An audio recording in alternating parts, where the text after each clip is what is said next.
गजा में cease fire के बाद से ही जीवन पटरी पर लौटने लगी है। नेतन्याहू सरकार को अब पीछे हटना पड़ा है। जिस हमास को नेस्तनाबूद करने की कसम खाकर वो युद्ध का बिगुल फूट चुके थे, उसी हमास के साथ आखिरकार युद्ध विराम के समझौते को स्वीकार करना पड़ा है।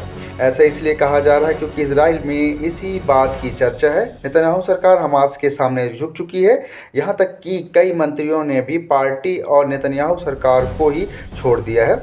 इधर हमास के हौसले और भी ज़्यादा बुलंद हो चुके हैं। हमास इसे अपनी जीत के तौर पर दिखा रहा है। युद्ध विराम समझौते के बाद हमास प्रवक्ता अबू उबैदा का एक जोरदार भाषण खूब वायरल हो रहा है। एक वीडियो संदेश जारी करते हुए अबू उबैदा ने घोषणा की है कि अल अक्सा तूफान है, अल अक्सा का इजरायली शासन के ताबूत में अंतिम कील साबित हुआ है।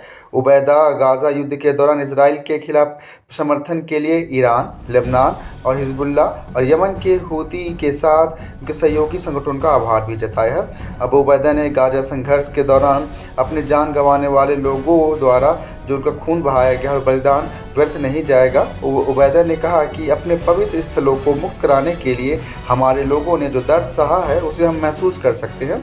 हमास की ओर से अमेरिका से लेकर दूसरे देशों की मदद को लेकर भी इजराइल पर तीखा हमला बोला गया है। हमास प्रवक्ता ने कहा कि इस लड़ाई में नए मोर्चे खुले हैं और दुश्मन को अंतर्राष्ट्रीय समर्थन लेने के लिए मजबूर होना पड़ा था।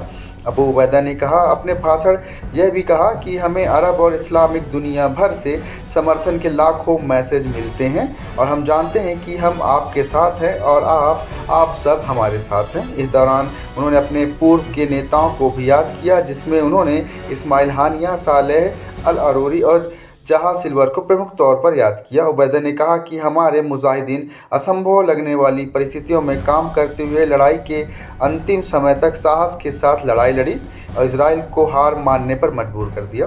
अपने भाषण में हमास के नेता ने यह भी साफ कर दिया कि अगर भविष्य में किसी भी प्रकार के हमास या फिर गजा को लेकर और कुछ होता है, फिर युद्ध जैसी स्थिति बनती है, तो हमास बिल्कुल पीछे हटने को तैयार नहीं है। इजराइल प्रधानमंत्री की ओर से हमास को नेस्तनाबूद करने की कसम खाकर 7 अक्टूबर वाले हमले का जवाब दिया था, लेकिन अब हमास के साथ सीज़फायर की डील करके नेतन्याहू भी बुरी तरीके से अपने लोगों के निशाने पर हैं।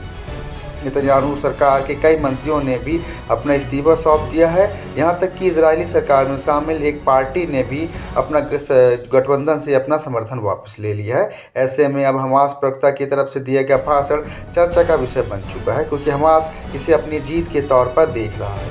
लेकिन बीच में जो इजराइल ने हार मान रहे हैं, इस रिपोर्ट में बस इतना ही। इजराइल की हार और जीत आप क्या सोचते हैं, ज़रूर बताइएगा और जुड़े रहिए जनहित मीडिया के साथ। अगर अभी सब्सक्राइब ना किया हो तो सब्सक्राइब जरूर करें। यहाँ तक देखने के लिए धन्यवाद। Thank you.